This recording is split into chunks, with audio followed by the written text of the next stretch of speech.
देखिए मेरा प्यारा बच्चा, आज हम लोग एक नए टॉपिक के बारे में डिस्कशन करेंगे। ध्यान से सुनिएगा, आप लोगों को टॉपिक समझ में आएगा। जनरली क्या होता है कि जो टॉपिक हम आपसे डिस्कस करने जा रहे हैं कि कई बार ऐसा होता है कि स्कूल में उसको एक स्किप करा देते हैं। एक है इफेक्टिव एटॉमिक नंबर और एक है आपका दैट इज वर्नर्स थ्योरी। तो ये दो टॉपिक ऐसे हैं जिसपे क्वेश्चन बहुत ज्यादा रैंडमली तो बोर्ड में नहीं पूछे जाते हैं, लेकिन आपको समझ में आना चाहिए। मैंने कई बार देखा है कि नीट और आईआईटी मेंस के लेवल में एक दो बार इसके क्वेश्चन आए हुए हैं कई बार। तो चलिए शुरू करते हैं। सबसे पहले मेरा प्यारा बच्चा, मेरे सामने अगली एक हेडिंग आता है that is known as effective atomic number.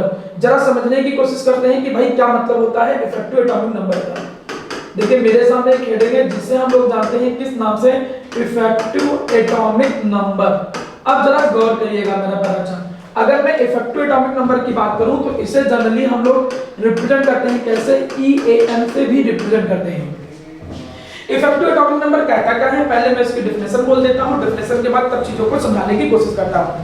ऐसे समझिए मेरा प्यारा बच्चा कि इफेक्टिव एटॉमिक नंबर जो होता है, effective atomic number represents, effective atomic number जो होता है क्या करता है, रिप्रेजेंट्स द नंबर क्या बोलिए, total level, the total number of, effective atomic number represents the total number of, represents the total number of electrons, total number of electrons around the nucleus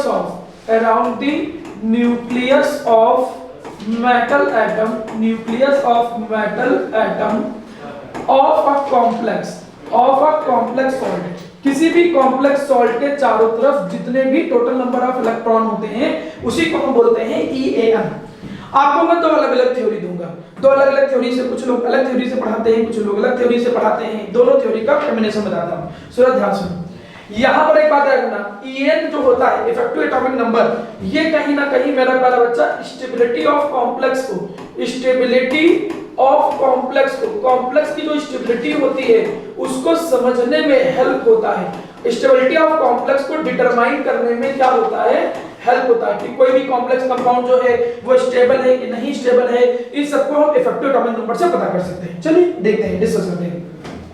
सबसे पहले मैं इफेक्टिव एटॉमिक नंबर का एक formula लिख देता हूं। Effective atomic number का जो फार्मूला अगर आप बुकलेट में देखोगे तो वो देखने को मिलेगा Z-2 into Z- oxidation number, Z- oxidation number plus 2 into coordination number. ये है इसका बेसिक फार्मूला। मैं एक एक करके सारी बातें समझाता हूं। यहाँ पर Z जो होता है वो Z होता है मेरा प्यारा बच्चा, that is known as atomic number. Z जो होता है वो एटॉमिक नंबर होता है। ये जो होता है that is oxidation number, oxidation number हो गया, ऑक्सीडेशन नंबर किसका, मेटल का, ये मेटल का ऑक्सीडेशन नंबर हो गया। और ये कोऑर्डिनेशन नंबर हो गया, ये कोऑर्डिनेशन नंबर हो गया। कोऑर्डिनेशन नंबर का मतलब होता है total number of bond, total number of कितने कोऑर्डिनेट बॉन्ड बने थे। ये पिछली क्लास में समझाया गया। धीरे-धीरे एग्जांपल से थ्योरी ज्यादा अच्छे समझ में आना चालू हो जाएगा। एक एग्जांपल समझिए, जैसे मेरा प्यारा बच्चा हमने एक एग्जांपल दिया, हमने यहाँ पर एक एग्जांपल लिखा जैसे फॉर एग्जांपल K4 FeCl का होल 6। जरा गौर करिए इस एग्जांपल को, ठीक है। आपने इस एग्जांपल को देखा, हमने इस एग्जांपल और थ्योरी में क्या समझाया है, सुनिए मेरा बच्चा। अगर आप डेफिनेशन को देखते हो तो डेफिनेशन ये कहता है कि जो भी मेटल एटम आयन है उसके चारों तरफ जितने टोटल इलेक्ट्रॉन हैं उसी को हम क्या बोलेंगे, इफेक्टिव एटॉमिक नंबर। अब ये मेटल एटम आयन तो ये कॉम्प्लेक्स वाला हिस्सा है, ये तो इससे बहुत दूर है, इससे मतलब नहीं। ये तो कॉम्प्लेक्स है, मतलब अगर मेटल एटम आयन के चारों तरफ देखो तो ये है और उसके चारों तरफ क्या घिरे हुए हैं, Cl घिरे हैं। तो इसके जो खुद के इलेक्ट्रॉन है वो इसके पास है, प्लस Cl जो इलेक्ट्रॉन दे रहा है वो इसके सराउंडिंग में है। मैं थोड़ा काउंट करके बताता हूं। मुझे एक बात बताइए, अगर मैं Fe की बात करूं, आयरन, तो आयरन का एटॉमिक नंबर अगर कॉन्फ़िगरेशन करिए पूरा कॉन्फ़िगरेशन तो क्या आता था, 1s2 2s2 2p6 3s2 3p6 4s2 3d6। ये इसका मेरा पता चला क्या निकल के आता था, आउटर मोस्ट कॉन्फ़िगरेशन, मतलब पूरा कॉन्फ़िगरेशन आउटर मोस्ट कॉन्फ़िगरेशन तो ये है 4s2 3d6। अब एक बार जरा गौर करिए, इलेक्ट्रॉन जो होंगे आयरन के पास, टोटल नंबर ऑफ इलेक्ट्रॉन कितने होंगे, एटॉमिक नंबर के बराबर 26। पहले मैं नॉर्मल डेफिनेशन चल रहा हूं, मैं फार्मूला तो बाद में लगाऊंगा। फार्मूला भी कहीं ना कहीं वही रिप्रेजेंट करता है, लेकिन नॉर्मल डेफिनेशन क्या कहता है कि किसी भी मेटल के चारों तरफ कितने इलेक्ट्रॉन होते हैं उसके न्यूक्लियस के चारों तरफ। तो अगर ये आयरन होगा तो इस आयरन के चारों तरफ टोटल नंबर ऑफ इलेक्ट्रॉन अगर मैं निकालूं, टोटल नंबर ऑफ इलेक्ट्रॉन निकालूं तो देखो कैसे निकलेंगे। पहले तो जितने इसके खुद के इलेक्ट्रॉन हैं, भाई एटम मेटल के जो खुद के इलेक्ट्रॉन है वो एटॉमिक नंबर से ही तो जस्टिफाई होता है कि टोटल नंबर ऑफ एटॉम कितना एटॉमिक नंबर है। तो हम चाहे यहाँ पर 26 लिखें, लेकिन उसको लिखने करने से पहले एक बार चेक तो कर लो कि आयरन जो है वो Fe की फॉर्म में है कि Fe2+ की फॉर्म में है, किस फॉर्म में है। वो कैसे चेक होता है, वो ऑक्सीडेशन नंबर से चेक होता है। जरा देखिएगा यहाँ पे, अगर मैं यहाँ पर Fe का ऑक्सीडेशन नंबर निकालूं तो देखिए ऑक्सीडेशन नंबर कितना निकलेगा 4, पोटेशियम का ऑक्सीडेशन नंबर कितना होता है +1, आयरन जो है उसका निकालना है ऑक्सीडेशन नंबर, Cl का कितना होता है -1 = 0, तो x = कितना निकला मेरा बच्चा +2। मतलब हमें ये पता चला कि आयरन जो है वो एक्चुअली किस फॉर्म में प्रेजेंट है, Fe2+ की फॉर्म में है। ये बात समझ में आई। आयरन किस फॉर्म में प्रेजेंट है, Fe2+ की फॉर्म में प्रेजेंट है। तो आयरन के खुद के इलेक्ट्रॉन कितने होते हैं, खुद के इलेक्ट्रॉन कितने होते हैं 26, एटॉमिक नंबर 26 होता है, लेकिन वो किस फॉर्म में प्रेजेंट है, Fe2+ की फॉर्म में। मतलब यहाँ Fe2+ के खुद के इलेक्ट्रॉन कितने हैं बताइए जरा, 24। तो इसके टोटल इलेक्ट्रॉन कितने निकले, 24 निकले। ये भी बात नंबर 1।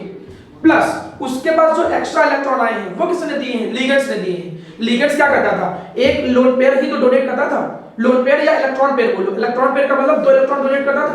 तो Cl क्या है, मोनोडेंटेट, ये कितने इलेक्ट्रॉन पेयर देगा, 1 इलेक्ट्रॉन पेयर। तो 6 Cl कितने इलेक्ट्रॉन पेयर देंगे, इलेक्ट्रॉन पेयर की बात करो, इलेक्ट्रॉन पेयर तो 6 देंगे और टोटल इलेक्ट्रॉन कितने प्रोवाइड करेंगे Fe2+ को 12। मतलब जो Fe2+ मेटल प्रेजेंट है, मेटल आयन की फॉर्म में, उसके पास उसके खुद के 24 इलेक्ट्रॉन है, प्लस जो लिगेंड्स ने उसको दे रखे हैं 6 इलेक्ट्रॉन पेयर का मतलब 12 इलेक्ट्रॉन दे रखे हैं। मतलब अगर आप इसको देखो तो इसके सराउंडिंग में टोटल इलेक्ट्रॉन जो निकल के आए वो कितने काउंट के लिए रखने निकले, 28 इलेक्ट्रॉन नहीं 36, ठीक है, अब डिलीट सॉरी दैट इज 36। कितने इलेक्ट्रॉन निकले, 36 इलेक्ट्रॉन निकले। चलिए अब थोड़ा गौर करिए, ये निकला इसका इफेक्टिव एटॉमिक नंबर। अब थ्योरी ये कहता है कि जिस कॉम्प्लेक्स कंपाउंड के मेटल का जो इफेक्टिव एटॉमिक नंबर है वो उसके नियरेस्ट नोबल गैस के एटॉमिक नंबर के अगर बराबर है तब तो वो कॉम्प्लेक्स स्टेबल होगा। नियरेस्ट एटॉमिक नंबर का क्या मतलब होता है, जैसे कि अगर मैं ये वाला देखूं सीरीज पूरी, स्कैंडियम, यटरबियम, लैथेनियम 3D सीरीज की बात करूं जिसमें आयरन होता है, उसके जब कॉर्नर में जाओगे तो कॉर्नर में आपको जाके क्या मिलेगा, हीलियम, नियॉन, आर्गन, क्रिप्टॉन। तुम्हें क्रिप्टॉन मिलेगा जिसका एटॉमिक नंबर कितना है 36। तो तुमने क्या देखा, ये जो कॉम्प्लेक्स है, इस कॉम्प्लेक्स के पास भी टोटल इलेक्ट्रॉन कितना है 36, और जो नोबल कॉन्फ़िगरेशन है वो भी 36 है। इससे ये जस्टिफाई होता है कि ये कॉम्प्लेक्स जो है वो स्टेबल है। इससे ये जस्टिफाई होता है कि नहीं ये कॉम्प्लेक्स की स्टेबिलिटी भी है, ये अच्छा खासा पाया भी जाएगा। मतलब ये जो K4FeCN6 है दिस इज स्टेबल कॉम्प्लेक्स। ये क्या है मेरा प्यारा बच्चा, ये एक स्टेबल कॉम्प्लेक्स है। क्यों, क्योंकि इसका एटॉमिक इफेक्टिव एटॉमिक नंबर जो है वो नियरेस्ट नोबल गैस कॉन्फ़िगरेशन के पास है। मैं इसको एक और दूसरे एग्जांपल से रिलेट करके बताता हूं जिससे और अच्छे से समझ पाऊं। जैसे मैं यहां पर एक दूसरा एग्जांपल दूं, एक दूसरा एग्जांपल देखिए, मैं यहां पर अगर ऐसे लिख देता लाइक दिस K3FeCN6। भाई अगर हम जनरली बात करते हैं, जनरली आप देखते हो K4FeCN6 पाया जाता है, पोटेशियम फेरोसाइनाइड पाया जाता है। अब माइंड में ये आ सकता है कि सर K3FeCN6 क्या पाया जाता है नेचर में, क्या उसकी स्टेबिलिटी कुछ है भी या नहीं भी स्टेबिलिटी है। तो नियम क्या कहेगा, नियम ये कहता है कि तुम्हें किसी भी कॉम्प्लेक्स की स्टेबिलिटी को चेक करना है तो उसका इफेक्टिव एटॉमिक नंबर निकालो। अगर उसका इफेक्टिव एटॉमिक नंबर उस पीरियड के लास्ट के जो नोबल मेटल है उसकी कॉन्फ़िगरेशन के बराबर है तो उसे स्टेबल बोलेंगे। भाई हम क्यों ना कंपेयर करें उस नोबल कॉन्फ़िगरेशन से, क्योंकि इसी के बेसिस पे तो हम लोगों ने ऑक्टेट का रूल भी बनाया था। ऑक्टेट का रूल क्या कहता है कि हर कोई एटम और एलिमेंट तब स्टेबल होगा जब उसकी सराउंडिंग में कितने इलेक्ट्रॉन होंगे, 8 इलेक्ट्रॉन होंगे। तो कहीं ना कहीं नोबल को रेफरेंस बनाते हुए स्टेबिलिटी डिसाइड की जाती है। तो कॉम्प्लेक्स कंपाउंड स्टेबल तब माना जाएगा जब उस कॉम्प्लेक्स कंपाउंड के मेटल के सराउंडिंग में जो टोटल इलेक्ट्रॉन है, मेटल के सराउंडिंग में टोटल इलेक्ट्रॉन का मतलब क्या, उस मेटल या आयन के खुद के इलेक्ट्रॉन प्लस जितने इलेक्ट्रॉन उसने लिगेंड से ले रखे हैं उन टोटल इलेक्ट्रॉन का जो नंबर है वो अगर नोबल कॉन्फ़िगरेशन के पास में है या इक्वल है तभी हम उसको स्टेबिलिटी के तौर पे कंसीडर करेंगे। ये बात क्लियर होना चाहिए। अब जरा गौर करिए, इस वाले में चेक करते हैं। इसमें पहले देखो आयरन किस फॉर्म में प्रेजेंट है वो कैसे पता चलेगा, ऑक्सीडेशन नंबर से। ऑक्सीडेशन नंबर निकाला तुमने, आयरन का निकालना है तो पोटेशियम का कितना होता है +1, आयरन का ऑक्सीडेशन नंबर निकालना है, Cl का कितना होता है -1 = 0, ऑक्सीडेशन नंबर कितना निकला +3। इसका मतलब आयरन जो है वो यहाँ पर किस फॉर्म में प्रेजेंट है, Fe3+ की फॉर्म में प्रेजेंट है। आयरन एक्चुअली किस फॉर्म में प्रेजेंट है, Fe3+ की फॉर्म में प्रेजेंट है।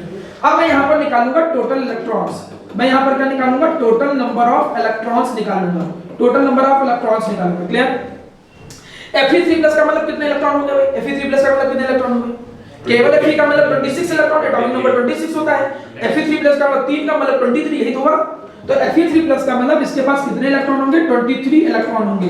तो 23 इलेक्ट्रॉन ये हो गए प्लस 6 Cl- एक Cn माइनस एक इलेक्ट्रॉन पेयर देता है मतलब 2 इलेक्ट्रॉन देता है, तो टोटल इलेक्ट्रॉन पेयर कितने देगा वो 12। तो यहाँ पर हमने क्या लगा दिया 12 इलेक्ट्रॉन, तो टोटल कितना निकला 35 इलेक्ट्रॉन। ये 35 इलेक्ट्रॉन नियरेस्ट कॉन्फ़िगरेशन जो है 36 इलेक्ट्रॉन के, जो उस सीरीज के लास्ट के नोबल कॉन्फ़िगरेशन है 36 इलेक्ट्रॉन के, वो इक्वल नहीं है। मतलब ये En के रूल को जस्टिफाई नहीं करता है। En का जो En का रूल है वो ये कहता है कि अगर total number of electron metal atom ion के सराउंडिंग में वो नोबल कॉन्फ़िगरेशन नोबल एलिमेंट के एटॉमिक नंबर के बराबर होंगे या इलेक्ट्रॉन के बराबर होंगे तब तो हम कॉम्प्लेक्स को स्टेबल बोलेंगे। दिस इज द रीजन जिस बेसिस पे हम ये कह सकते हैं कि ये जो कॉम्प्लेक्स है दिस इज अनस्टेबल। मतलब अगर तुमसे कोई ऐसे ही रिलेट करने को कहे कि ये स्टेबल कॉम्प्लेक्स क्यों है या अनस्टेबल कॉम्प्लेक्स क्यों है, तो तुम इफेक्टिव एटॉमिक नंबर से चीजों को जस्टिफाई कर सकते हो। क्वेश्चन कम आते हैं, ज्यादा नहीं आता है, लेकिन मैं तब भी कुछ कॉन्सेप्ट्स को आपके अंदर डेवलप कर रहा हूं जिससे आप चीजों को और अच्छे से रिलेट कर पाओ। क्लियर है? किताबों में या बुकों में या रेफरेंस में कई जगह पर जब तुम पढ़ोगे तो देखोगे ये फॉर्मूला लिखा मिलेगा। हमने इसको आसान भाषा में कन्वर्ट करने के लिए ऐसा बताया है, अदरवाइज लिखा तो देखो वही है। अब एक बात जरा देखिए, जैसे इस वाले को देखो, इस वाले में हम ये फॉर्मूला लगा के देखते हैं, इस वाले में हम फॉर्मूला लगा के देखते हैं। जरा फॉर्मूला देखिएगा, एटॉमिक नंबर कितना है मेटल का, जेड का मतलब एटॉमिक नंबर किसका, मेटल का कितना है 26। उसमें से तुमने क्या घटा दिया, ऑक्सीडेशन नंबर मेटल का मतलब चार्ज एक तरीके से, तो चार्ज का मतलब 1 2 घटा दिया, मतलब ये जो 2 निकल के आया था वो तुमने घटा दिया, 2 घटा दिया, एक तरीके से वही तो निकला, इलेक्ट्रॉनिक तो काउंट कर रहे हो। प्लस कोऑर्डिनेशन नंबर का मतलब क्या है कि कितने नंबर ऑफ कोऑर्डिनेट बॉन्ड बनेंगे, कितने इलेक्ट्रॉन पेयर होंगे, वही कोऑर्डिनेशन नंबर होता है। तो 6 वही, देखिए एक तरीके से वही चीज लिखा है।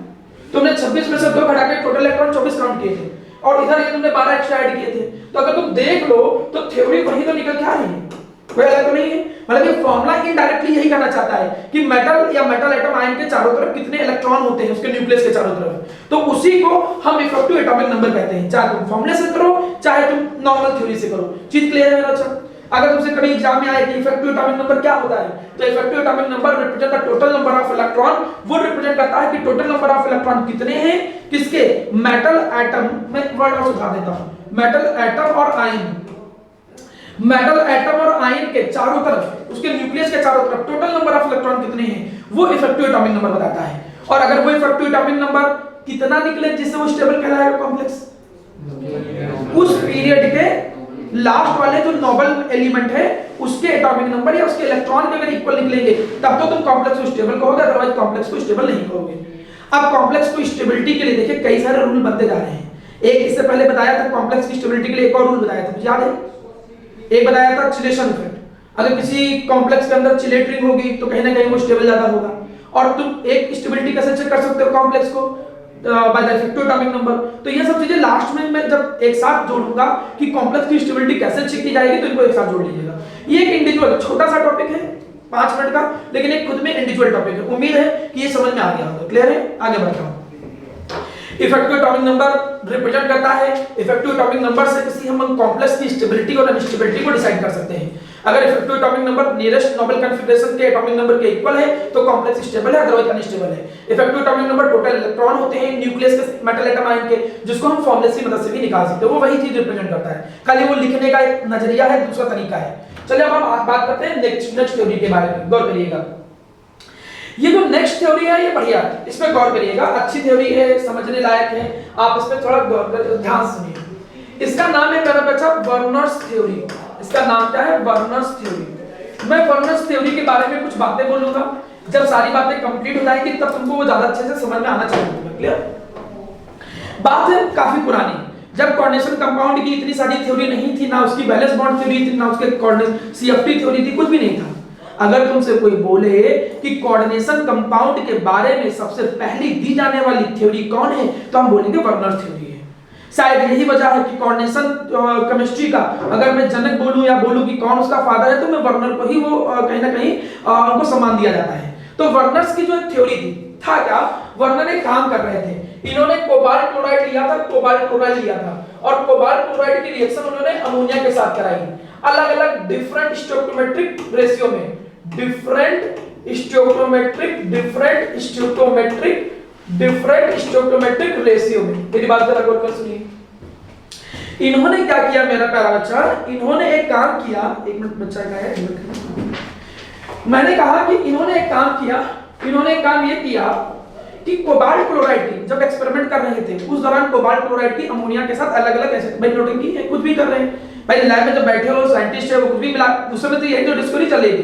बहुत सारी डिस्कवरी ऐसी थी जो एक्सीडेंटली हुई है, जैसे रबर की डिस्कवरी है वो एक्सीडेंट से हुआ, किसी ने डिस्कवर थोड़ी किया था। अगर आप उसकी हिस्ट्री देखोगे, लैब में बैठे थे, अचानक वो नेचुरल रबर था, उसी में गलती से वो सल्फर उसके अंदर लुढ़क गया तो वल्कनाइजेशन ऑफ रबर हो गया, अचानक रबर की डिस्कवरी हो गई।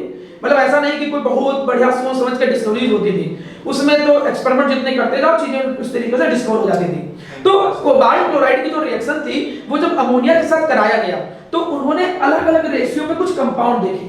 इन्होंने देखा कि भाई कोबाल्ट क्लोराइड .6NH3 बना है, इन्होंने देखा कि कोबाल्ट क्लोराइड .5NH3 बना है, इन्होंने देखा कि कोबाल्ट क्लोराइड जो है ये कोबाल्ट है, आप इसको कार्बन मोनोऑक्साइड मत समझ लीजिएगा, मैं इसको थोड़ा और सही से लिख देता हूं, सही से जिसका समझ में आए, ठीक है।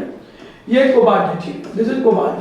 अब हमने कहा कोबाल्ट क्लोराइड .4NH3 आ गया, and the last one cobalt chloride, and आप इसको लिख सकते हैं 3NH3। अब ऐसा तो नहीं है क्या कि जब वो कंपाउंड कुछ बना होगा तो देख करके वहां कंपाउंड को देख करके दिख रहा होगा कि कोबाल्ट, ऐसा थोड़ी बना पाता है। जैसे तुम लैब में ही कोई रिएक्शन कराओ तो लैब में तो कंपाउंड कुछ बनता होगा, प्रेसिपिटेट बनता होगा या केमिकल होता होगा, तो क्या केमिकल देख करके अंदाजा लगा पाते होगे कि ये फार्मूला है? नहीं ना। तो वो फार्मूला तो बाद में उन्होंने डिसाइड किया कि ये होता होगा, बस कुछ अलग अलग तरीके के अलग अलग रेशियो के कॉम्बिनेशन से कुछ कंपाउंड बने, जिनके बारे में वो क्या जानते थे कि इनको जब एक्वस मीडियम में डाला गया, जैसे पहले वाले को जब एक्वस मीडियम में डाला गया तो ये पानी में जाने पे कितने आयन दे रहा था? 4 आयन। इसको जब एक्वस मीडियम में डाला गया तो ये पानी में जाने पे कितने आयन प्रोड्यूस कर रहा था? 3 आयंस। जब नेक्स्ट वाले को एक्वस मीडियम में पानी में डाला गया तो ये 2 आयन प्रोड्यूस हो रहा था। इसको जब एक्वस मीडियम में डाला गया तो नो डिसोसिएशन, ये डिसोसिएट ही नहीं हो रहा था। अब ये भी कैसे चेक करेंगे? इसका भी कोई तरीका नहीं है कि नहीं वो मॉलिक्यूल उसमें डाले और आंखों से देख रहे हैं माइक्रोस्कोप से कि टूट गया, ऐसा नहीं होता तरीका। बहुत सारी थ्योरीज हैं जिससे पता किया जा सकता है। जैसे हम एक थ्योरी बात करें, तुम लोगों ने पढ़ा था सॉल्यूशन चैप्टर, सॉल्यूशन में था कोलिगेटिव प्रॉपर्टी, है ना। कोलिगेटिव प्रॉपर्टी में तुमने पढ़ा था colligative property of the solution can be defined as those property which depend on the number of the solute particle not on its nature. ये तो डेफिनेशन था कि जो नंबर ऑफ पार्टिकल पे डिपेंड करेगा, जितने ज्यादा पार्टिकल में कोई चीज डिसोसिएट होता था उसकी कोलिगेटिव प्रॉपर्टी उतनी थी। अब मान के चलो कि उन्होंने इसका इक्वल अमाउंट पानी में जब डाला और उसका इक्वल अमाउंट जब पानी में डाला, इसकी जितनी कोलिगेटिव प्रॉपर्टी आ रही थी उसकी कोलिगेटिव प्रॉपर्टी इसकी डबल आ रही थी। तो अगर इसमें 2 आयन है तो उसमें कितने आयन होंगे? 4 आयन होंगे। मतलब इसमें एलिवेशन इन बॉइलिंग पॉइंट जितना हुआ होगा उसमें एलिवेशन इन बॉइलिंग पॉइंट लगभग डबल हुआ होगा। तो इस बेसिस पे उन्होंने अंदाजा लगाया होगा कि भाई ये पानी में जाने पे 4 आयन देता है, ये 3 आयन देता है, ये 2 आयन देता है और ये डिसोसिएट नहीं होता है। मेरी बात को समझो, आप पुराने तरीके से सोचो, अभी नई कुछ थ्योरी तो नहीं है। उस समय कुछ रिएक्शन करा रहे हैं, कुछ अलग अलग कंपाउंड बने, उनको पानी में डाला गया, वो अलग अलग तरीके के बिहेवियर कर रहे हैं। कोई पानी में ज्यादा आयन में डिसोसिएट हो रहा है, कोई कम आयन में डिसोसिएट हो रहा है, कोई और कम आयन में डिसोसिएट हो रहा है। उसको चेक किससे किया गया होगा? मे बी कोलिगेटिव प्रॉपर्टी की वजह से हम उसको चेक कर सकते हैं। अब वर्नर ने बना तो लिया भाई, तो कोई प्रॉब्लम नहीं, बढ़िया है, खाली बैठे लैब पे बना लो, कट ऐसा नहीं। लेकिन हम लोगों को एक्सप्लेन भी तो करना पड़ेगा कि आप तुम रिसर्च पेपर में तुम कह रहे हो कि डिस्कवरी है तो तुम्हें सब कुछ एक्सप्लेन करना पड़ेगा। तुम्हें ये एक्सप्लेन करना पड़ेगा कि चाहिए बना कैसे है। अगर आयनिक बॉन्डिंग के कांसेप्ट पे बना है, कैटायन एनायन वाला कांसेप्ट है, तो उस हिसाब से नहीं जस्टिफाई हो रहा था, कोवेलेंट बॉन्डिंग से नहीं जस्टिफाई हो रहा था। तब उनको ये पता था कि नहीं ये अलग तरीके की बॉन्डिंग का कांसेप्ट है, दैट इज कोऑर्डिनेट बॉन्डिंग। लेकिन कोऑर्डिनेट बॉन्डिंग के कांसेप्ट को लेके उनको चीजें एक्सप्लेन करनी थी, लोगों को ये बातें एक्सप्लेन करनी थी जिससे उनको समझ में भी आ जाए थ्योरी, और प्लस ये बात भी जस्टिफाई हो जाए उस थ्योरी से कि पहला वाला पानी में जाने पे 4 ही क्यों दे रहा, अगला 3 क्यों दे रहा, अगला 2 क्यों दे रहा, ये भी जस्टिफाई हो जाए। तो इस चीज को समझाने के लिए उन्होंने कई सारे एजम्पशन दिए, कई सारे थ्योरीज दिए, कई सारे मतलब पॉइंट बोले, कहा तुम्हें ऐसा ऐसा इस थ्योरी में मानना पड़ेगा। जो कॉम्प्लेक्स बना है, कॉम्प्लेक्स कंपाउंड एक अलग तरीके का कंपाउंड है और ये इस तरीके से चीजें होती है, एक थ्योरी दिया। उसको हम क्या हेडिंग देते हैं? उसको हम बोलते हैं एजम्पशन इन, उसे हम बोलते हैं एजम्पशंस इन वर्नर्स थ्योरी। वर्नर्स ने जो अपनी थ्योरी दी, उस थ्योरी के कुछ मेन पॉइंट्स जो है, उस मेन पॉइंट को हम समझते हैं। क्या क्या भाई उन्होंने थ्योरी अपनी बातें बोली। आप पहले थ्योरी के पॉइंट पढ़ लो, पॉइंट पढ़ने के बाद सारी चीजें बिल्कुल क्लियर क्रिस्टल समझ में आ जाएंगी, ठीक है, सारी चीजें जस्टिफाई हो जाएगी। क्वेश्चन कैसे बनते हैं वर्नर थ्योरी के, वो लास्ट का पॉइंट है, क्लियर है, ध्यान सुनिए। अभी मेरे पास अराउंड 30 मिनट है, बहुत है ना पढ़ाने के लिए। अब पहला एजम्पशन जो उन्होंने दिया, पहला एजम्पशन उन्होंने क्या दिया? इन्होंने कहा कि जो कॉम्प्लेक्स होता है, कॉम्प्लेक्स क्या उन्होंने कहा कि सेंट्रल एनी कॉम्प्लेक्स बोल दीजिए या मेटल बोल दीजिए, मेटल एटम और आयन, मेटल एटम और आयन ऑफ कॉम्प्लेक्स या मेटल एटम आयन छोड़िए, मैं वर्ड और अच्छे से लेकर आता हूं। सीधे सीधे ये वर्ड ये बोला था कि कॉम्प्लेक्स कंपाउंड जो बन रहा है, या कंपाउंड ही बोलिए, कॉम्प्लेक्स वर्ड चार बात बोलिए, compound have to type of valency, उसके पास कितने तरीके की वैलेंसी है? दो तरीके की वैलेंसी है। कौन कौन सी दो तरीके की वैलेंसी है? एक को उन्होंने नाम दिया that is known as primary valency, एक को उन्होंने कहा प्राइमरी वैलेंसी, और दूसरा उन्होंने कहा सेकेंडरी वैलेंसी। दूसरा उन्होंने क्या कहा? Secondary valency. अच्छा, इस बात का क्या मतलब जरा समझाता हूं, गौर करिए। अब ऐसा समझो, हम एक नॉर्मल कोई मॉलिक्यूल की बात करें तो टाइप ऑफ बॉन्ड तो हो ही सकते हैं भाई। हमने अमोनिया की बात किया, अमोनिया में नाइट्रोजन हाइड्रोजन नाइट्रोजन अमोनिया तीन बॉन्ड हैं, हो सकता है दो बॉन्ड एक तरीके के हो, दो बॉन्ड एक तरीके के हो। वैलेंसी का मतलब क्या है? बॉन्ड ही तो है, कंबाइनिंग कैरेक्टरिस्टिक, जिससे वो जुड़े हों, वो जिससे जुड़े हैं, जिस फोर्स से जुड़े हैं, जिस बॉन्ड से जुड़े हैं, उसको एक तरीके से तुम वैलेंसी के तौर पर ट्रीट कर सकते हो। तो उन्होंने कहा कि कॉम्प्लेक्स के अंदर जो वैलेंसीज होंगी, ये वैलेंसी बेसिकली दो तरीके की होंगी। एक का हम नाम देंगे प्राइमरी वैलेंसी और एक का हम नाम क्या देंगे? Secondary valency. मतलब कंपाउंड के अंदर जो टोटल बॉन्डिंग वाला कॉन्सेप्ट है वो दो तरीके के बॉन्ड में बांट दिया जाएगा, एक प्राइमरी वैलेंसी वाले बॉन्ड के तौर पे और सेकेंडरी वैलेंसी वाले के तौर पे। उन्होंने थ्योरी में और क्या चीज ऐड किया? उन्होंने थ्योरी में ये ऐड किया कि जो प्राइमरी वैलेंसी है that is ionizable. Primary valency जो होती है वो क्या होती है? आयनाइजेबल होती है, और सेकेंडरी वैलेंसी जो होती है वो नॉन आयनाइजेबल होती है। अब इस बात का क्या मतलब है? प्राइमरी वैलेंसी आयनाइजेबल है, सेकेंडरी वैलेंसी नॉन आयनाइजेबल है। भाई जो पानी में जाने पे टूट जाए तो तभी तो आयन में ब्रेक होगा, अदरवाइज कहां ब्रेक होगा? मतलब उनका ये कहना था कि पानी में जाने पे प्राइमरी वैलेंसी ब्रेक होकर के आयन की फॉर्म में अलग हो जाता है, और सेकेंडरी वैलेंसी जो होता है वो नॉन आयनाइजेबल है, वो पानी में जाके नहीं टूटेगा। ठीक है, ऐसा समझो कि हम यहां पर कोई कॉम्प्लेक्स बनाए, हमने कोई कॉम्प्लेक्स बनाया, यहां पर हमने लिख दिया, हमने यहां पर कोई कॉम्प्लेक्स बनाया, हमने यहां पर लिख दिया NH3 का होल थ्राइस और बाहर हमने लिख दिया Cl2। ठीक है, तो उन्होंने कहा कि कुछ वैलेंसी जो है जो सेकेंडरी वैलेंसी का काम करेंगे ये, और ये स्क्वायर ब्रैकेट के तौर पे, मतलब कॉम्प्लेक्स कंपाउंड में अंदर स्क्वायर ब्रैकेट के रहेंगे। वही नॉन आयनाइजेबल पार्ट कहां रहता है? कॉम्प्लेक्स के अंदर, स्क्वायर ब्रैकेट के अंदर रहता है। तो उन्होंने कहा कुछ बॉन्ड या कुछ वैलेंसी सेकेंडरी वैलेंसी का काम करेंगे और कुछ जो होंगे जो प्राइमरी वैलेंसी का काम करेंगे। ये पहला पॉइंट है, लास्ट में जब जोड़ूंगा अपने आप समझ में आने लगेगी। ठीक है, एक पॉइंट समझ लेना। दूसरा पॉइंट उन्होंने क्या कहा? उन्होंने दूसरा पॉइंट ये कहा कि प्राइमरी वैलेंसी जो प्राइमरी वैलेंसी है will be satisfied by negative ions। उन्होंने कहा कि जो प्राइमरी वैलेंसी होगा वो किसके थ्रू जस्टिफाई किया जाएगा? वो उसके थ्रू सेटिस्फाइड किया जाएगा, नेगेटिव आयंस के थ्रू सेटिस्फाई किया जाएगा। मतलब प्राइमरी वैलेंसी का काम कौन करेगा? नेगेटिव आयन करेगा। अगर उस कॉम्प्लेक्स के अंदर कोई नेगेटिव आयन है, नेगेटिव रेडिकल्स हैं, जैसे Cl- क्लोराइड आयन, वो नेगेटिव आयन होते हैं, तो उन्होंने कहा कि प्राइमरी वैलेंसी पे भी नेगेटिव वाले आयन जो होंगे वो प्राइमरी वैलेंसी का काम करेंगे। एंड सेकेंडरी वैलेंसी, और उन्होंने क्या कहा? जो सेकेंडरी वैलेंसी है एंड सेकेंडरी वैलेंसी, और जो सेकेंडरी वैलेंसी है will be justified by neutral species, neutral ligands कह सकते हो, neutral ligands sometimes if necessary मैं अपने आप ये वर्ड ऐड कर दे रहा हूं। ठीक है, क्योंकि इसी के थ्रू समझोगे। sometimes if mandatory then by negative ions, then by negative ligands या फिर ions, and in rarer condition by positive ions। उन्होंने कहा कि जो दो टाइप की हमने वैलेंसी बोली है, उन दो टाइप की वैलेंसी में जो प्राइमरी वैलेंसी है वो तो नेगेटिव आयन के थ्रू जस्टिफाई होगा। जो नेगेटिव आयन होंगे वो प्राइमरी वैलेंसी का काम करेंगे और सेकेंडरी वैलेंसी का काम न्यूट्रल वाले करेंगे। लेकिन अचानक अगर कोई जरूरत पड़ गई, मजबूरी पड़ गई, तब चलो ठीक है, तब जो नेगेटिव वाले हैं वो भी प्राइमरी का काम करने लग जाएंगे, और पॉजिटिव वाले तो कभी नहीं। पॉजिटिव वाले तो रेयर केस मान चलो, ऐसी कोई कंडीशन ही नहीं फंसेगी। ये उन्होंने सेकंड पॉइंट दिए, मेरे दिए पॉइंट नहीं है। उन्होंने अपने कॉम्प्लेक्स कंपाउंड को समझाने के लिए थ्योरी दिया, और उस थ्योरी की बेसिस पे उन्होंने जो ऑब्जर्वेशन किया उसको जस्टिफाई भी किया। हो सकता है कि आज के मॉडर्न जो थ्योरी है उन बेसिस पे वो बहुत सारी बातें एक्सप्लेन ना करें, कंट्राडिक्टरी हो, लेकिन हम पुरानी अप्रोच पढ़ रहे हैं कि वो क्या सोच रहे थे उस टाइम। ठीक, अगला पॉइंट देखो। इन्होंने जो तीसरा पॉइंट दिया वर्णन थ्योरी में तीसरा पॉइंट बोलो तो उन्होंने देखो क्या कहा। उन्होंने कहा each metal of coordination compound।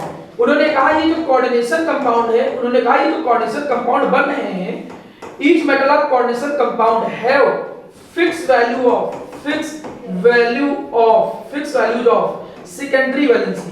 उन्होंने कहा कि जो मेटल है उनकी सबकी सेकेंडरी वैलेंसी जो होती है वो बिल्कुल फिक्स होती है, कोऑर्डिनेशन नंबर बिल्कुल फिक्स होता है। जैसे उन्होंने दिया कोबाल्ट का कितना 6, उन्होंने कहा जैसे कोबाल्ट का 6। इस बारे में मुझे अभी तक कहीं नहीं मिला कि ना किसी बुक में, मैंने ये ढूंढने की कोशिश की लेकिन कहीं ये नहीं मिला कि उन्होंने कैसे ये किस थ्योरी के बेसिस पे उन्होंने कहा। उन्होंने बस ऐसे बोल दिया, उन्होंने कहा कि भाई कुछ मेटल होते हैं उनकी सेकेंडरी वैलेंसी फिक्स होगी और उसमें कोबाल्ट पे एक्सपेरिमेंट कर रहे थे, उन्होंने कहा कोबाल्ट की सेकेंडरी वैलेंसी 6 होगी। उन्होंने फिक्स कर लिया और उन्होंने फाइनल कर लिया। इसके पीछे उन्होंने कोई एक्सप्लेनेशन कहीं नहीं मिलेगा ना, तो आपको कहीं दिया नहीं। क्लियर है? अब उन्होंने बोला कि सेकेंडरी वैलेंसी जो है वो 6 है, ये भी एक पॉइंट बोल दिया। अगला पॉइंट देखो, अगला पॉइंट ये कहा कि जो प्राइमरी वैलेंसी है, सॉरी सेकेंडरी वैलेंसी, जो सेकेंडरी वैलेंसी है, उन्होंने कहा कि जो सेकेंडरी वैलेंसीज हैं, secondary valencies are directional. Secondary valency जो होते हैं वो डायरेक्शनल होते हैं। सो डिसाइड, इसलिए वो क्या करेंगे, डिसाइड करेंगे the geometry of the molecule. वो डिसाइड करेंगे क्या, geometry of the molecule and isomerism, इस बात का क्या मतलब है, जरा इसको गौर करें। उनका ये कहना था कि मॉलिक्यूल जो है कोऑर्डिनेशन कंपाउंड होगा, स्ट्रक्चर क्या होगा, टेट्राहेड्रल होगा, ऑक्टाहेड्रल होगा या क्या होगा, फला स्ट्रक्चर, जो भी ज्योमेट्री है वो ज्योमेट्री को डिसाइड करने का जो काम होगा वो सेकेंडरी वैलेंसी का होगा। प्राइमरी कहां है कहां पड़ा है उससे मतलब नहीं। मतलब सेकेंडरी वैलेंसी का जो बॉन्ड बने हैं ना, अगर वो मान चलो स्क्वायर प्लेनर फॉर्म में है तो कॉम्प्लेक्स को स्क्वायर प्लेनर ज्योमेट्री बोल देंगे। अगर जो सेकेंडरी वैलेंसी वो जैसे अरेंज है, कॉम्प्लेक्स की ज्योमेट्री सेकेंडरी वैलेंसी के अकॉर्डिंग बताई जाएगी।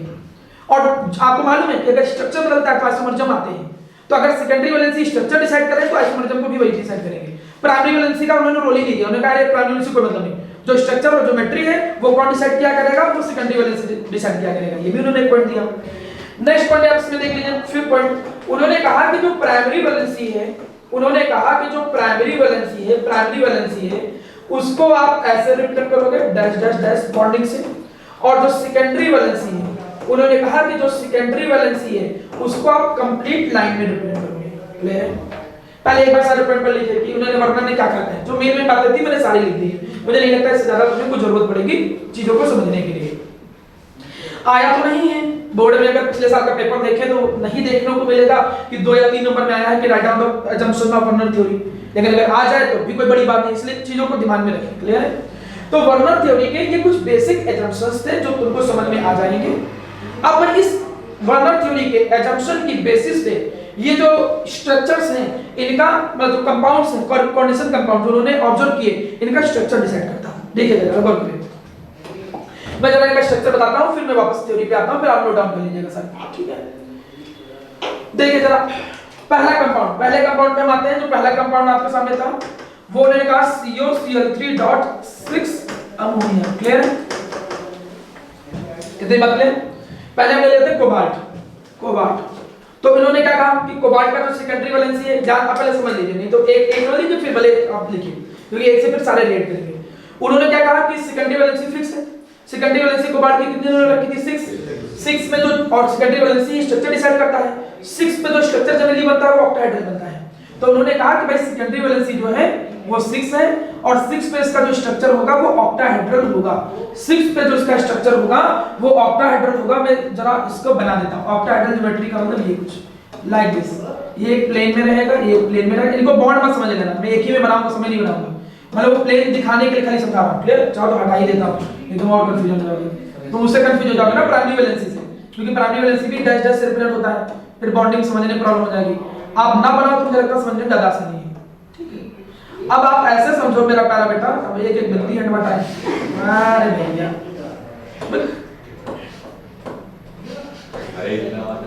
अरे हम हटाएंगे भाई, ठीक है? हाँ यही रहेगा, बड़ा हम खेलेंगे हम।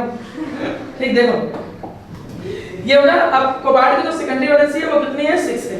तो अब सेकेंडरी वैलेंसी का कौन जस्टिफाई करेगा, कौन सेकेंडरी वैलेंसी को जस्टिफाई करेगा? थ्योरी में कुछ था कि जो न्यूट्रल लिगेंड्स होंगे, और इसके अंदर जो न्यूट्रल का काम करते हैं कौन होते हैं? अमोनिया, क्लोराइड तो नेगेटिव हो गया ना, क्लोराइड आयन तो नेगेटिव होते हैं। तो उन्होंने क्या कहा कि ये जो था इसमें जो सेकेंडरी वैलेंसी का काम कर रहे हैं वो कौन करेंगे? अमोनिया।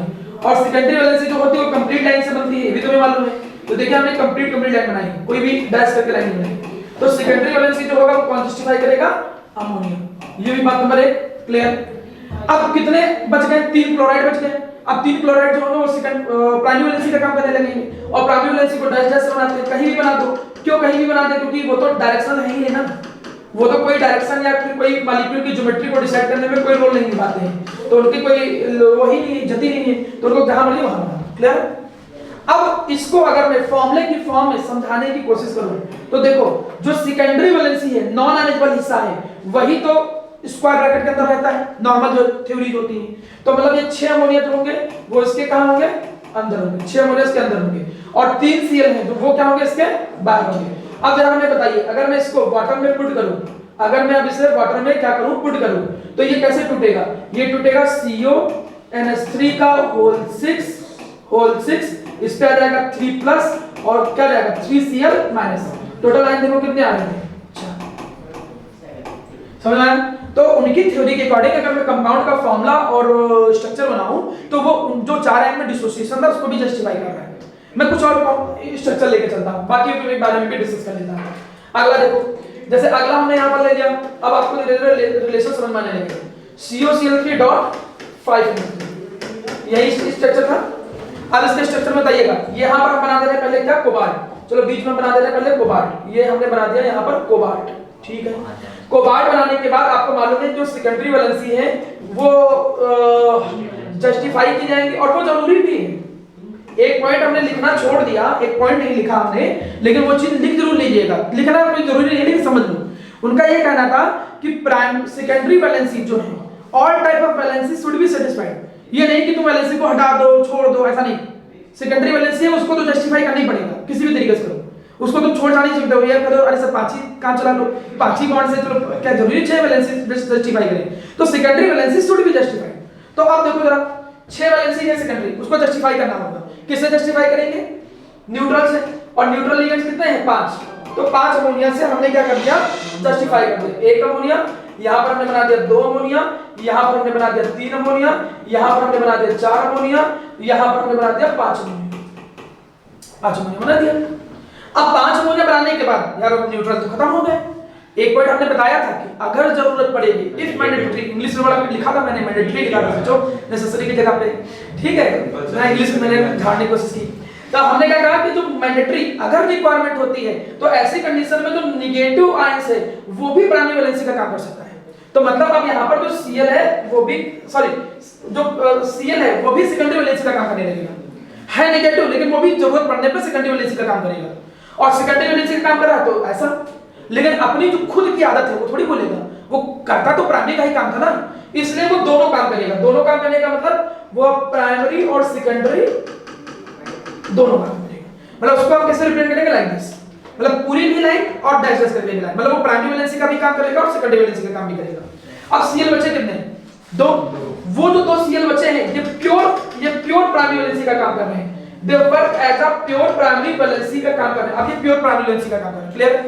अब हम इसको थोड़ा जरा स्ट्रक्चर बनाते हैं, जरा गौर करिएगा। अब हमें बताइएगा सेकेंडरी वैलेंसी का काम कौन-कौन कर रहा है? सेकेंडरी वैलेंसी का काम कौन-कौन कर रहा है यहाँ पे? 5 अमोनिया काम कर रहे हैं और 1 Cl। और प्राइमरी वैलेंसी का काम 2 Cl। वो कहां रहेंगे? बाहर। अब अगर हम इसको एक्वस मीडियम में पुट करें, वाटर के अंदर पुट करें एक्वस मीडियम के अंदर, तो ये कैसे टूटेगा? ये टूटेगा CONH3 का होल 5 Cl, इसके ऊपर आ जाएगा 2 प्लस और यहां पे आ जाएगा 2 Cl माइनस। काउंट कीजिए टोटल नंबर ऑफ आयन कितने हैं? 3। कहीं ना कहीं उनकी थ्योरी इसको जस्टिफाई कर पा रही है। तो अगर कभी कोई क्वेश्चन चाहे COCl3.6NH3 वन थ्योरी के अकॉर्डिंग उसका स्ट्रक्चर बना के दिखाइए, तो आपको ऐसे कुछ स्ट्रक्चर बनाना होगा। क्लियर? मैं बाकी भी 2 कॉम्प्लेक्स को समझाता हूं। बाकी भी 2 कॉम्प्लेक्स देखिएगा, जरा गौर करिएगा इनके बारे में। यहां पर अगर हम देखें नेक्स्ट कॉम्प्लेक्स के बारे में, नेक्स्ट कॉम्प्लेक्स में मतलब जैसे हमारे सामने था COCl3.4NH3। अब मुझे लगता है जल्दी बना ले जाऊंगा, मुझे अब थोड़ा मैं स्पीड बढ़ा सकता हूं, लगभग समझ गया होगा। हमने कहा कि कोबाल्ट है, उसकी 6 सेकेंडरी वैलेंसी होंगी, 6 सेकेंडरी वैलेंसी में से 4 जो होंगी वो न्यूट्रल लिगेंड से जस्टिफाई किए जाएंगे, 4 न्यूट्रल लिगेंड से जस्टिफाई किए जाएंगे, 2 सेकेंडरी वैलेंसी बच गई, मजबूरी है जस्टिफाई करना, तो उसकी जगह पे फिर Cl काम करने लगेगा। मतलब यहां पर जो Cl होगा वो प्राइमरी और सेकेंडरी वैलेंसी दोनों काम किस तरीके से काम करेगा। क्लियर है? और प्योर सेकेंडरी वैलेंसी के तौर पे कौन बचा? 1 Cl। तो अगर मैं इसका स्ट्रक्चर बनाऊं तो इसके स्ट्रक्चर के तौर पे देखो क्या निकलेगा, CO 4 अमोनिया, ये भी सेकेंडरी वैलेंसी का काम कर रहे थे, और 2 Cl ये भी सेकेंडरी वैलेंसी का काम कर रहे थे, तो 1 Cl बाहर आ गया। ये इसका स्ट्रक्चर आया है। इसको अगर मैं एक्वस मीडियम में डालूं, अगर मैं इसको एक्वस मीडियम में डालूं, जैसे पानी में हमने डाला, तो ये टूटेगा कैसे, ये टूटेगा CO NH3 का होल 4, यहां आ गया Cl2 और this plus and Cl minus, तो टोटल नंबर ऑफ आयन कितने हैं 2। तो ये पानी में कितने अंदर आता है 2 आयन आता। अब लास्ट वाला समझा देता हूं, फिर इसके बाद फिर कुछ इसके क्वेश्चन कैसे बनते हैं वो मैं डिस्कस करूंगा। लास्ट वाला देखिए COCl3.3NH3। अब इसके बारे में जरा गौर करिए। कोबाल्ट है, सेकेंडरी वैलेंसी फिक्स है, उन्होंने कहा, किसने, वर्नम ने कहा कि 6 सेकेंडरी वैलेंसी है, तो 6 सेकेंडरी वैलेंसी है। जस्टिफाई किससे किया जाएगा, न्यूट्रल लिगेंड से। तो पहले न्यूट्रल लिगेंड से जस्टिफाई करेंगे अमोनिया से, लेकिन अब न्यूट्रल लिगेंड तो खत्म हो गए, तो मजबूरी पड़ेगी तो एनायनिक आयंस, तो अब 6 Cl एनायनिक आयन से काम कर रहे हैं, लेकिन ये secondary valency and primary valency दोनों का काम कर रहे हैं। They work at secondary and primary valency both, ये सेकेंडरी और प्राइमरी वैलेंसी दोनों का काम कर रहे हैं। लेकिन क्या ये आयनोस हो पाएंगे? नहीं, क्योंकि जुड़ तो सेकेंडरी वैलेंसी से गए, सेकेंडरी वैलेंसी आयनाइज नहीं होते हैं। मतलब अगर मैं इसका स्ट्रक्चर बनाने की कोशिश करूं तो ऐसे आएगा, CO 3NH3 जो है, 3NH3 जो है that will be into the this and Cl3। इसको पानी में डालोगे क्या ये टूटेगा? नहीं टूटेगा, 0 आयंस देगा। तो कम से कम वो जो पुरानी थ्योरी थी चारों कंपाउंड को लेके, वो तो जस्टिफाई हो जा रही थी इस थ्योरी के थ्रू, कोई समस्या तो नहीं। अब बात उठती है कि क्वेश्चन कैसे बनते हैं एग्जाम में। क्वेश्चन नंबर 1, पहला क्वेश्चन एग्जाम में तो ऐसे बनेगा कि आप वर्नर थ्योरी के जंक्शन लिखिए, कर ले जाओगे, 5-6 पॉइंट आप बना ले जाओगे। दूसरा क्वेश्चन कि कोबाल्ट क्लोराइड 4NH3 को वर्नर थ्योरी के अकॉर्डिंग उसकी ज्योमेट्री और उसके स्ट्रक्चर को बना के दिखाइए, तो आप उसका स्ट्रक्चर और फार्मूला वर्नर थ्योरी के अकॉर्डिंग बना ले जाओगे। तीसरे टाइप का जो क्वेश्चन है, एक क्वेश्चन कभी-कभी ऐसे आता है। जरा एक बात देखो, मैं वर्नर थ्योरी के सारे कंपाउंड्स यहां लिख देता हूं, वर्नर थ्योरी के सारे कंपाउंड्स यहां लिख देता हूं। जैसे पहला COCl3.6NH3 था, ठीक है। अगला क्या था, COCl3.5NH3 था, 5NH3 था। नेक्स्ट क्या था, COCl3.4NH3 था। नेक्स्ट जो था आपका वो क्या था, सही है ना? सही तो होगा ही, गलत तो वैसे भी नहीं लिखते, ठीक है। ये त्रिजी लाइन में अच्छा, ठीक, चलो ठीक है, दोनों वर्ड रिलेटेड हो। अब जरा हम इसके फार्मूले की बात कर लें। इसका अगर फार्मूला तुम बनाए होगे तो इसका फार्मूला ऐसा आया होगा, CONH3 का यहां पर आया होगा होल 6 और 3 Cl आ गए होंगे, वही बाहर। इसका जब फार्मूला बनाए होगे तो क्या आया होगा, CO यहां पर आया था NH3 का होल 5, 1 Cl अंदर आया था और 2 Cl बाहर आए थे। अब ये फार्मूले पीछे जाके देख लेना कैसे बने थे। ये CONH3 यहां पर कितने आए थे, टोटल 4 और 2 Cl अंदर आए थे, 1 Cl बाहर आया था। इस वाले का अगर स्ट्रक्चर बनाया था तो तुम्हें क्या आया था, CONH3 टोटल 3 अंदर थे और 3 Cl अंदर थे, क्लियर। अब माना हम इन कंपाउंड्स को किसके साथ रिएक्ट कराएं, अगर हम इनको रिएक्ट कराते हैं with excess of silver nitrate, अगर हम एक्सेस ऑफ सिल्वर नाइट्रेट के साथ रिएक्शन कराते हैं तो तुम्हें how many mole of AgCl की व्हाइट पीपीटी मिलेगी, AgCl की व्हाइट प्रेसिपिटेट मिलेगा। मतलब AgCl का जो व्हाइट पीपीटी है वो कितने मोल मिलेगा। अब ये व्हाइट पीपीटी मिलता क्यों है, AgNO3 की जब रिएक्शन तुम कराते हो किसके साथ, किसी के साथ भी कराओ, जब उसको Cl- का रेडिकल मिलेगा तब वो AgCl का पीपीटी बनाएगा, क्लियर है। और Cl- का रेडिकल मिलेगा कहां से, वो भी उसका होना चाहिए आयनाइजेशन स्पेयर में, अंदर नहीं होना चाहिए कॉम्प्लेक्स के अंदर, तो कॉम्प्लेक्स थोड़ी आयन में टूटता है। अब अगर हम तुमको एक बात बताओ, इसको अगर पानी में डालें तो कितने Cl- देगा, 3, टोटल आयन 4 देगा, लेकिन Cl- कितने देगा, 3, तो ये कितने मोल AgCl देगा पीपीटी के फॉर्म में, 3।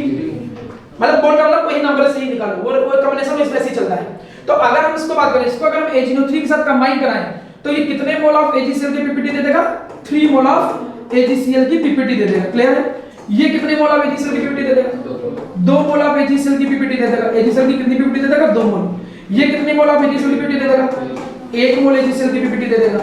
और अगर मैं इसकी बात करूं तो ये एक भी नहीं, ये पीपीटी नहीं देगा AgNO3 से। अब एक नंबर का कंसेप्चुअल क्वेश्चन यहां पे कि write the formula of that Werner complex, cobalt chloride वाला complex which give no PPT when react with excess AgNO3। तो आप कौन सा बनाओगे, लास्ट वाला। या वो कहे कि 3 मोल ऑफ AgCl का प्रेसिपिटेट दे रहा है तो पहला वाला बनाओगे। ये चीज समझ पा रहे हो क्या, किसी पास एनसीईआरटी फर्स्ट पार्ट है, इसमें एक इंटेक्सचर क्वेश्चन है, ठीक है, वो मुझे लगता है बताने लायक है। देखो फर्स्ट पार्ट हो तो किसी के पास नहीं है? डाउनलोड करें क्या सेट? उसका एक क्वेश्चन था, ठीक था, मैं बात कर रहा हूँ, देखता हूँ क्वेश्चन, उसको थोड़ा समझिएगा, आराम से कर लोगे, एक बार इसको एनालाइज करिए। कोऑर्डिनेशन कंपाउंड पीडीएफ एनसीईआरटी,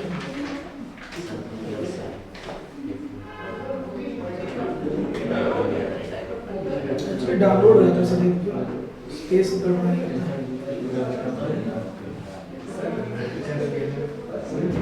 ये एक चीज समझ पा रहे हो बेटा, कर्नल थ्योरी समझ में आ गई, ईएन थ्योरी समझ में आ गई, बस एक मिनट रुकिएगा भैया, हो जाओगे बेइज्जती करा रहे हो।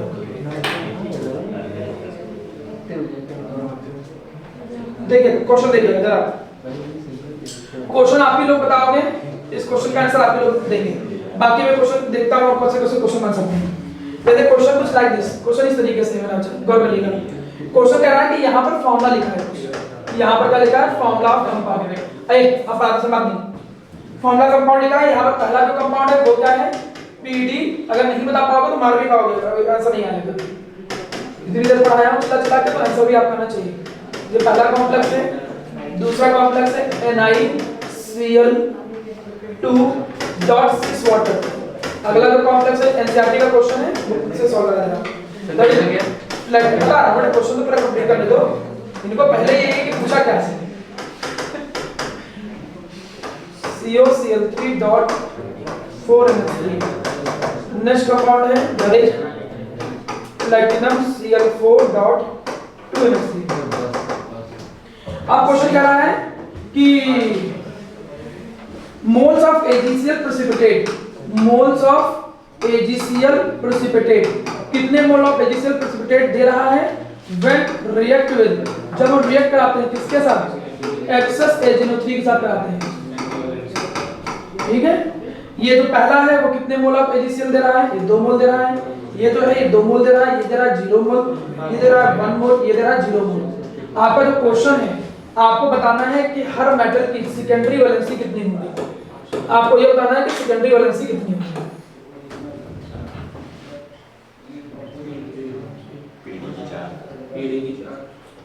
अच्छा देखते हैं।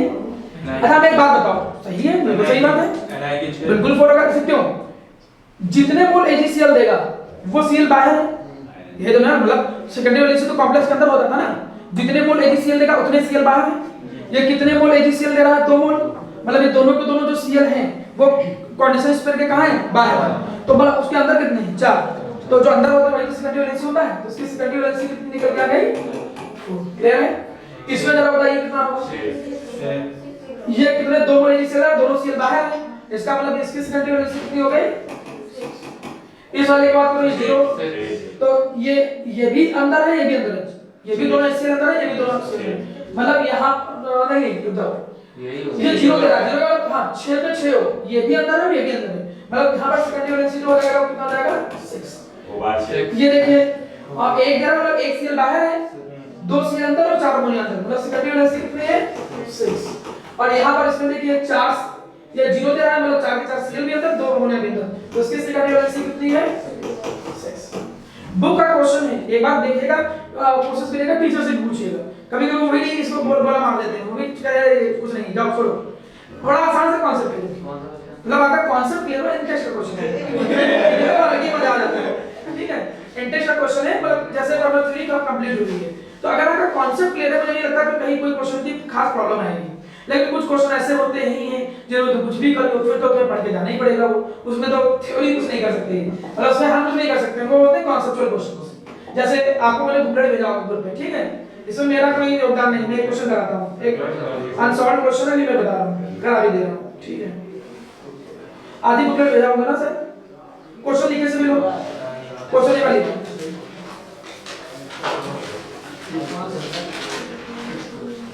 जैसे ये question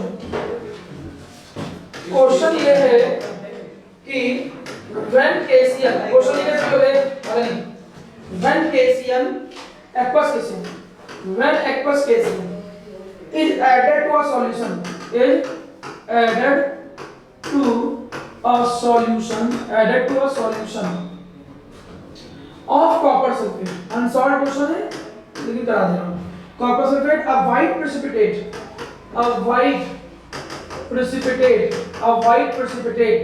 soluble in KCl it form वो क्या बना था बना है but no precipitate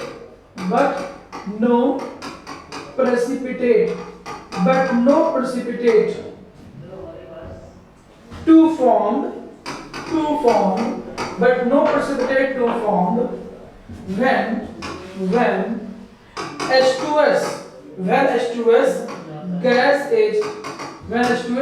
is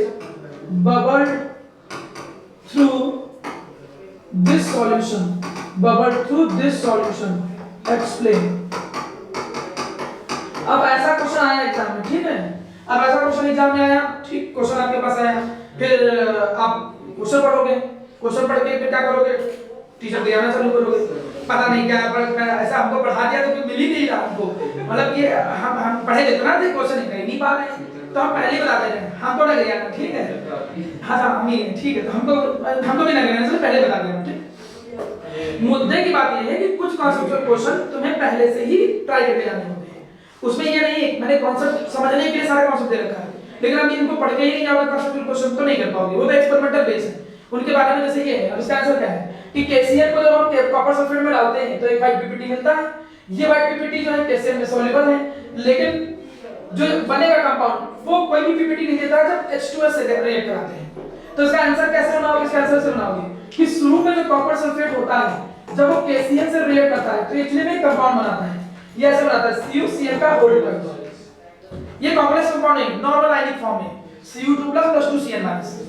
अब एक बात जरा गौर करो कि ये जो बना है ये जो कॉम्प्लेक्स बना है अब इसकी रिएक्शन जब हम फिर से कराते हैं KCl के साथ तो KCl के साथ ये रिएक्ट कर जाता है रिएक्ट करने का मतलब उसके साथ सॉल्युबल है मतलब this is soluble into this मतलब अब हम इसको इसके अंदर डालेंगे तो यहां पे क्या बनाएगा CuCl का होल 4 ऐसे कॉम्प्लेक्स बना देगा लाइक दिस CuCl का होल 4 और 2 1 ऐसे कॉम्प्लेक्स बना देगा ये सॉल्युबल कॉम्प्लेक्स है मेरी बात समझ पा रहे हो मैं क्या कहना चाह रहा था मैं कहना चाह रहा था कि जो कॉपर सल्फेट को जब KCl से रिएक्ट कराया तुमने तो पहले इसने ये बनाया ये जो है इसको तो दोबारा KCl में डालेंगे तो KCl से वो रिएक्ट कर लेता है मतलब जो बना था ये जो बना था वो KCl के अंदर सॉल्युबल है अब अगर हम इसको पानी में डालें तो क्या इसके कॉपर आयन फ्री है मुझे एक बात बताओ क्या इसके कॉपर आयन फ्री है नहीं फ्री ना वो भैया आपको क्या मालूम था कि पानी में जाने पे कॉपर तो टूटेगा ही ना और वो जो रिएक्शन करा रहे हैं वो किसके लिए कराया जाता है वो कॉपर आयन के डिस्ट्रीब्यूशन के लिए कराया जाता है शॉर्ट एनालिसिस पढ़ा होगा कॉपर आयन के डिस्ट्रीब्यूशन के लिए हम लोग क्या कराते थे